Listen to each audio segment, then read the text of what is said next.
first speaker in this pod is Erica Jong.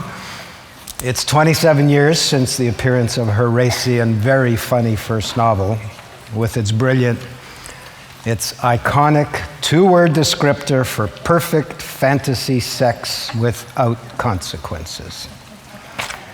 Despite that, it would appear she also believes in marriage, because she's had 4 of them. But what caught my eye and what I'm looking forward to with great anticipation is that next year, in 2011, she's going to be bringing out the sequel to Fear of Flying.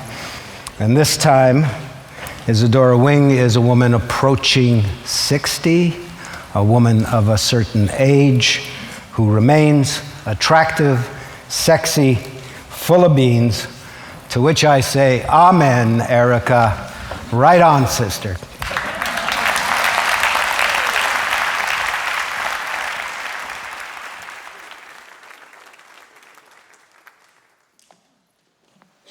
So I'm told I have 17 minutes to give you all the wisdom I have garnered in my long, long life with my 4 husbands and my 4 grandchildren and my marvelous daughter of 31 who's publishing her 3rd book next year, having just given birth to 2.5-year-old twins who are called Darwin and Beatrice, but we call them Bet and Win.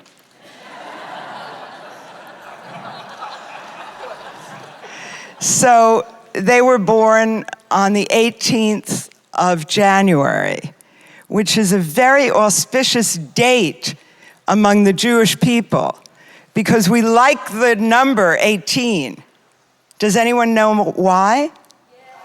Okay, so the number 18 is a lovely number and a lucky number.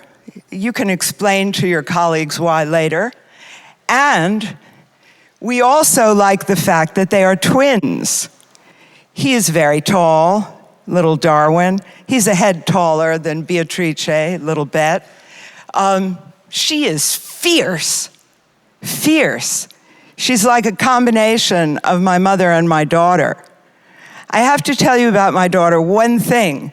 My daughter was born on August 19th, 1978.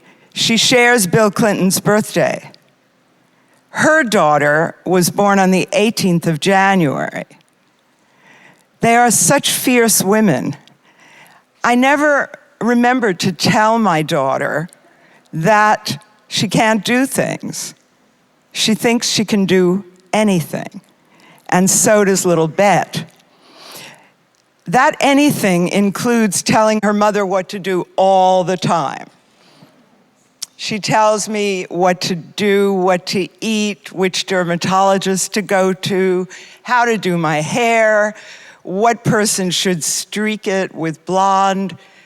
She tells me everything all the time. There are many times I don't even want to see my daughter because she is a bigger boss than my mother, who is 98, going on 99. I come from this incredible, long-lived family. Now, let me just tell you a couple of things that Moshe did not tell you. I would be a perfect Canadian as well as American from the US of A because my grandfather left Odessa when he was 14 years old. He was born with a talent to draw. When he was 2, he could get a likeness of anybody. Not being able to go to art school in Odessa because he was a Jewish boy, he decided he would go to Paris. That was when he was 14. His name was Samuel Mirsky, or Shmuel. And he began to set out for Paris across the vast wastes of Russia, from Odessa to wherever you could get a train that would go to Paris. And as you know, in those days, the railroad gauges were not the same in Russia as they were in Europe. And also, those were the days in Russia, according to some of my elderly relatives, many of them now passed along to the shtetl in the sky, where there are lots of books and no electronic devices, by the way. But books are smelly and dirty, they make a mess. And sometimes the pages fall apart. But we like electronic devices, and we like switching from topic to topic as quickly as possible while we're multitasking, because God forbid a book should take us on a journey. So my grandfather, at the age of 14, left Odessa and was looking to get to Paris. Why did he want to go to Paris? If you were an artist, you had to go to Paris, of course. He didn't speak a word of French. He spoke Yiddish and Russian. People said, Mirsky talks like a white Russian, not like a Yid. So he had some things on his side. He could paint and draw easily, despite no education. He could get a likeness of a person in 2 minutes. He had a sense of color and design, not a kopeck in his pocket. And he made his way out of Russia, and they caught him at the border and sent him back. But they sent him to the little town in Grodno, the government of Grodno, where he was born, because he wasn't born in Odessa. And they sent him back to this little town where he knew nobody, and they put him in jail. What did you eat in jail, Papa? They gave us 1 piece of black bread and water. I said, and you survived on a piece of black bread and water? How often did you get it? Once. We got it once. So the next day they let him out of jail because he wasn't from that part of the world. And he went back to his mother and sisters in Odessa. And 2 years later, at 16, he left again. But this time he got across the border. He made his way through Poland, through Germany, and he wound up eventually in Paris. In Paris, he still hadn't a kopeck or a sou, but there was this nice Rothschild who gave day-old bananas or week-old bananas to Jewish boys who wanted to be artists. So he lived on bananas. He always liked bananas, but whenever he peeled one, he said, "We lived on bananas in Paris." I have a German friend who lives in Berlin, where they all have reinvented Germany now, who says he can't stand to talk to his mother, the Holocaust survivor, because whenever he boils an egg for her in his little apartment in Jerusalem, she says, "We never had eggs in the camps." And she says, "I can't eat eggs. We never had eggs in the camps." This is proof that we must go forward. It is true that there is no business like show business. However, we must go forward. We must embrace the 21st century and change. No, we must never forget. We don't forget the Holocaust. We don't forget. We go to Yad Vashem in Israel, and we see the little lights of all the children who perished in 1942, the year I was born in New York. We don't forget the past, but we go forward. It's much more important to go forward than to be victims. People who founded the State of Israel knew that. It's true that Netanyahu and Avigdor Lieberman are pretty crazy, and they're not doing nice things to the people of Gaza. We know that. And we know that the fundamentalist Jews and the fundamentalist Arabs are doing the worst thing they could do. They are becoming each other. They're becoming mirrors of each other, which is not good. We know that Hamas is crazy, but Mr. Netanyahu and Mr. Lieberman are also crazy. So those of us who care about the future of the Jewish people have to remember that most Israelis are not in favor of killing Arabs, that most Israelis just want their state to survive, that most Israelis, unlike Americans, have children on the border in uniform. And I think that if you're a Jew and you don't have a child on the border in a uniform, you have no right to tell the state of Israel what to do. And there's an awful lot of that going on in my country. We have AIPAC, no business like show a business. We have J Street, younger Jews who want peace and who want to ally themselves with the forces of peace. We have Seeds of Peace, the Jews who go to work with the Arabs and who go to bring water and who go to make peace. And we have many other organizations. But the dominant feeling among young Jewish kids, 4 generations away from the shtetl, is, what do we need Israel for? I hear that again and again from the 28-year-olds and the 35-year-olds. And that would not be happening if Mr. Netanyahu and Mr. Lieberman were behaving in a more diplomatic and clever fashion. No, Hamas is not diplomatic and clever, but neither is the present government. And somewhere in between, there is a possibility for people to make peace. And I welcome that possibility. So my grandfather went to Paris and lived on bananas, and then he went to London, and he married a distant cousin who was also from Russia, and they spoke Russian. And then eventually he made his way to New York, where he became a famous portrait painter and always made money, even during the Depression. He painted movie posters for MGM. He did portraits of people. I would go up to the studio and I'd say, "Papa, who are you painting?" He'd say, "Mr. Johnson." "Why do you have that swatch of silk that's blue?" "Oh, that's for Mrs. Johnson." "What's that over there?" "Oh, Mrs. Johnson, here's a piece of her hair and a piece of her silk dress, and here's a painting of her, a photograph of her pearls." And he was painting Mrs. Johnson. I said, "Papa, they can't all be Mr. and Mrs. Johnson." And he said, "Goyim, they were all Mrs. Johnson or Mr. Johnson, and they all like to have the highlights on the pearls and the eyes." They were more concerned about that than about the painter, because often in my grandfather's life, he signed other people's names to the portraits.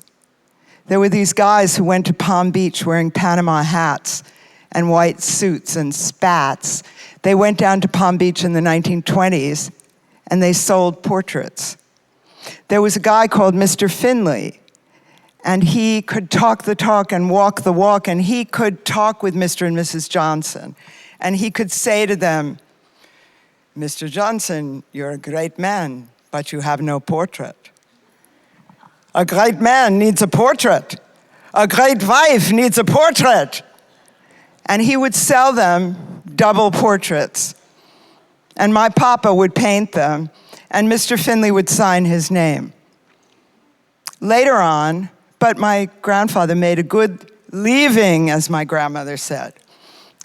Without those grandparents, I wouldn't be here today. Papa was my icon, my model, my muse, and Mama was the force of light in my life. My parents, Ida and Seymour, were kind of nuts. They were hippies of the 30s. They believed in open marriage. My father once walked down Commercial Street in Provincetown saying, he was naked, buck naked, and he had a bell, a large bell. He was very, very, very handsome and a musician.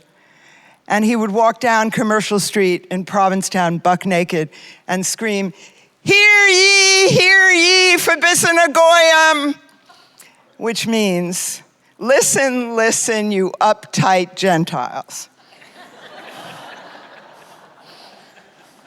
So that's my dad. He went from Jubilee by Cole Porter to writing popular songs.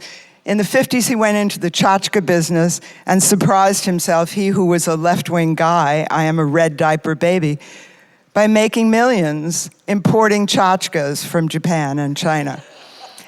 First thing he did was he bought a Steinway baby grand and a box at the Philharmonic and a box at the Met. And my life is filled with music, always was. That's my father's gift to me. He died 6 years ago when my little grandson Max was born. And he was 92 and he was pissed. He was pissed off to be mortal. He had been listening to Gaylord Hauser throughout the 40s. He ate only health food. He did a lot of vitamin C and all the other things that are supposed to keep you alive. He knew about antioxidants. And then at the age of 92, he got cancer of the colon. And what do you know? He survived the operation, but the meds made him cuckoo. So that's my father. My mother is nearly 99. Lives on Central Park West in New York in an apartment crumbling around her, like all old people. My mother was a wonderful painter. She doesn't remember that now. She was a wonderful painter, and she captured my father by saying, "Seymour, let me paint your drum."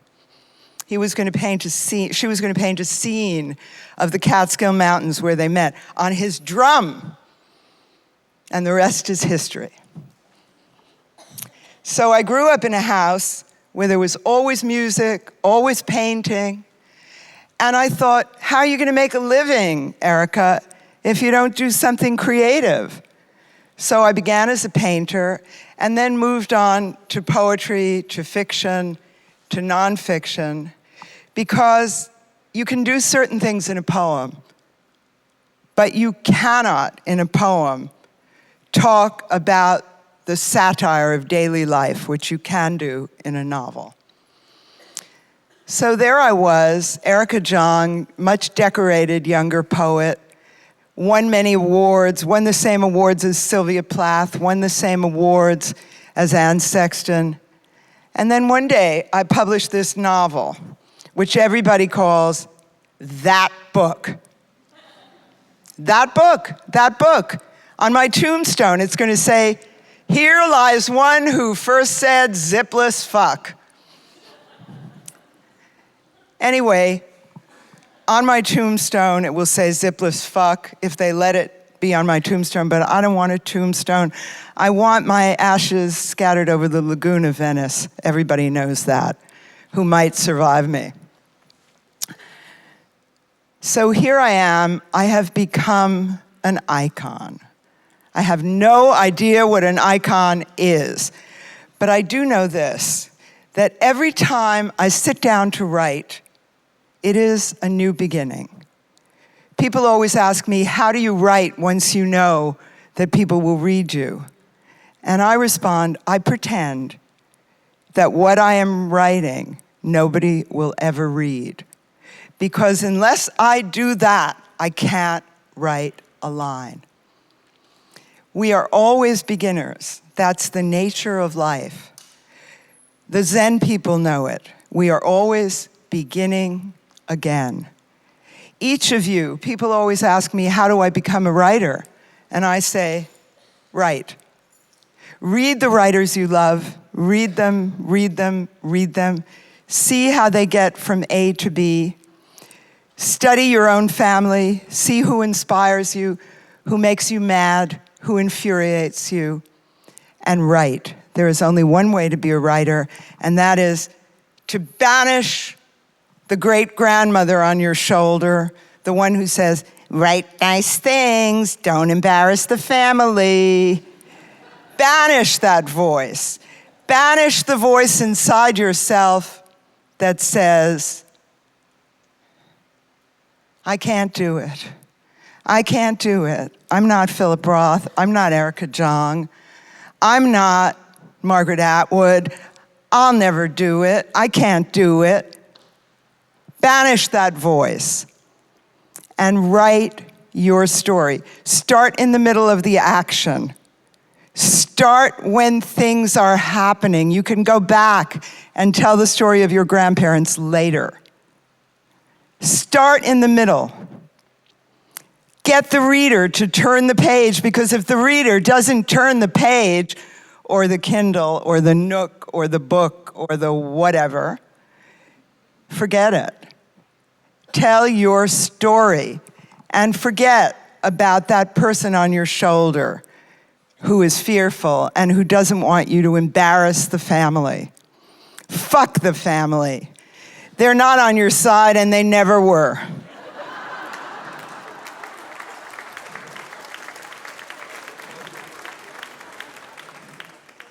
My older sister got up at a conference at Columbia University when about a dozen scholars were discussing fear of flying and anointing it as a classic of literature.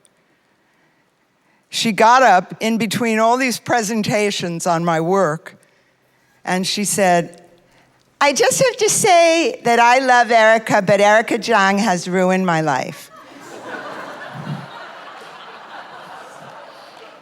That was last year. So all the press that my PR person and I had diligently assembled, we had diligently assembled somebody from the New Yorker, somebody from the New York Times, people not easy to get. What did everybody write about? Erica Jong has a mean sister, and it's Erica's fault because she wrote about her. That was what all the press was about.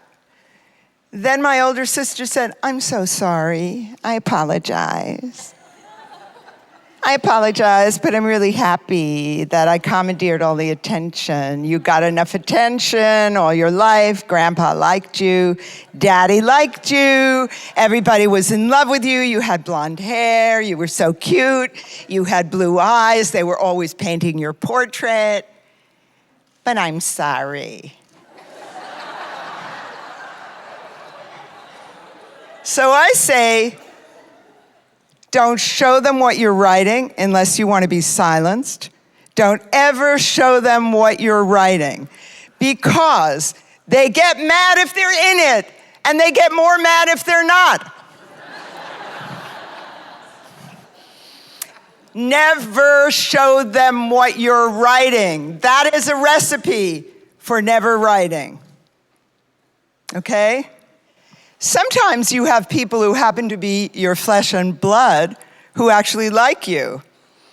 We call these people grandchildren.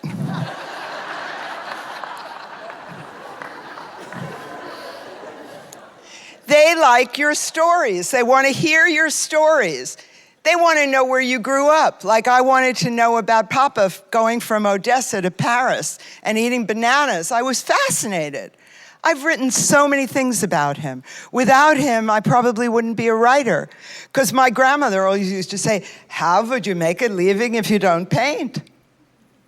So I grew up in a family where everybody thought, unless you were an artist, you wouldn't survive.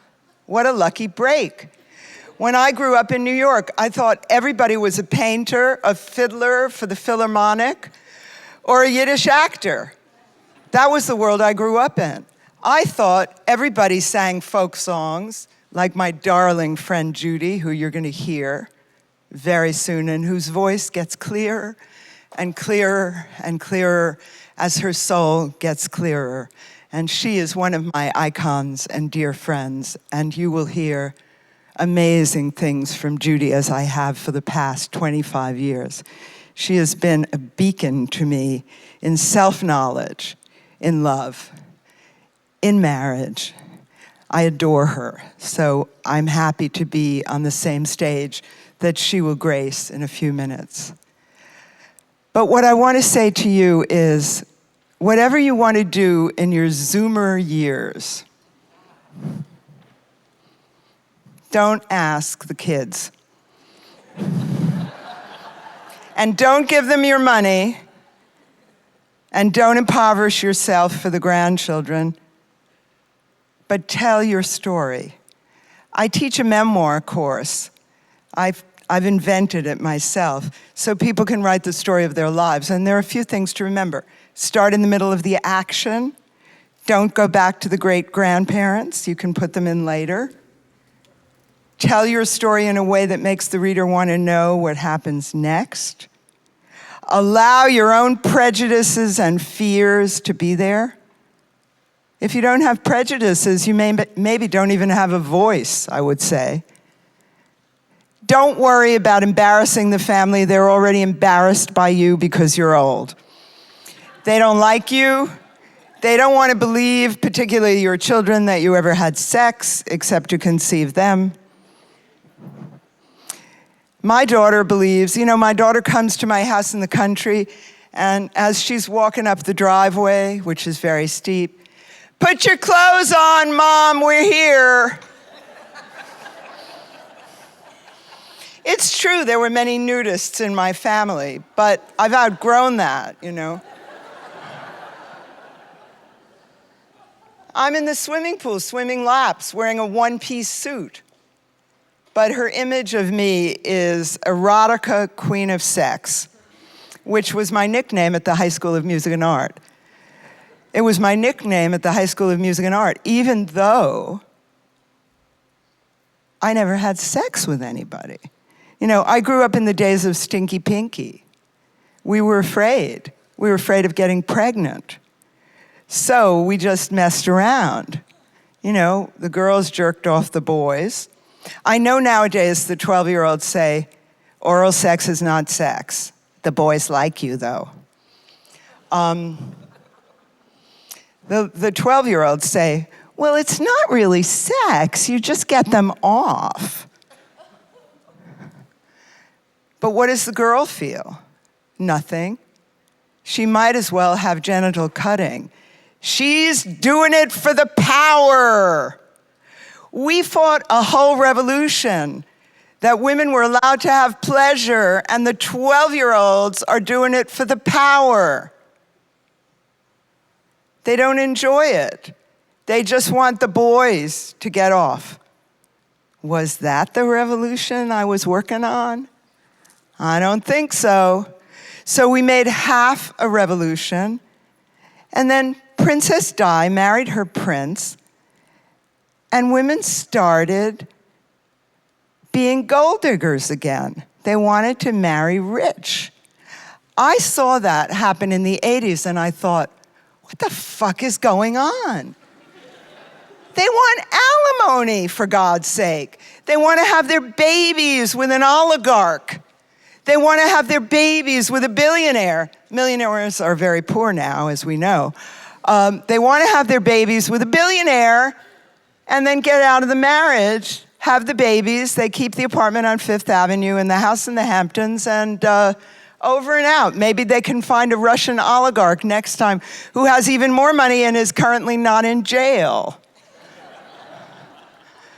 So in the 80s, everything we tried to do for women's liberation was reversed, turned on its head. And in the 90s, it went upside down. And in the noughts, 9/11 changed everything. And it gave Cheney Bush an excuse to spy on us all the time, to tap our phone lines, to multitask us. So now here we are. It's 2010. And I feel the 60s are coming back. Judy will have more to talk about that. I feel the 60s are coming back. I was at a concert that Judy gave the other day at the Carlisle Hotel in New York, and I felt the 60s were coming back. I went to Madison Square Garden the other day, and I heard Carole King and James Taylor. And women of 60 were getting up on the stage and saying, "We love you, JT. We love you, Carol." The 60s are coming back, and we're going to have another women's movement. But this time, we're going to actually finish the women's movement. We're going to actually get equal rights. We're going to actually get more than just giving blowjobs and not getting pleasure, hopefully. We're going to get more than being little gold diggers. We have a lot of work to do. A lot of work to do. We have to have the same pay as men. Duh. We have to have the same health care as men. Duh. We have to have the same rights as men. Now, I know there's a lot of talk about what big consumers we are, we 60-year-old women with money in the bank. We buy things. And suddenly people are interested in us because we buy things. We buy Mercedes-Benzes, and we buy BMWs, and we buy Audis that took us here to this venue. So everybody likes us a little more because we got money. And money is like equality, but not quite. So now they're going to be catering to us and saying we run the world. And oh, those poor boys, they're all dying. They're dying, they're so vulnerable, they're so scared. They think women are taking over and they're frightened. And what happens in bed? Whoop. If you don't give them a blowjob, they don't like you. So I'm not worried about the poor, vulnerable boys. I like Maxie, my little grandson who is 6, whose mind goes to other planets, who understands that women are strong, but understands that he is strong too. I like Darwin, my little grandson, whose main word is car, car, car. Grandma, can I have another car, car, car? He's 2.5. He'll probably be a race car driver like Paul Newman.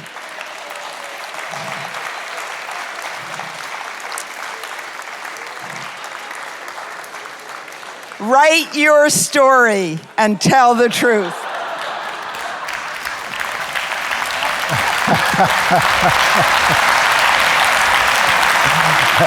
Erica, this way. This way. You got questions, Marsha? No, I'm supposed to impose discipline upon you. How are you going to do that? You bad girl. I'm a bad girl. You wouldn't like me if I were a good girl, would you? I love you. That's good. You're a Thank sweetheart. you. Thank you, bye.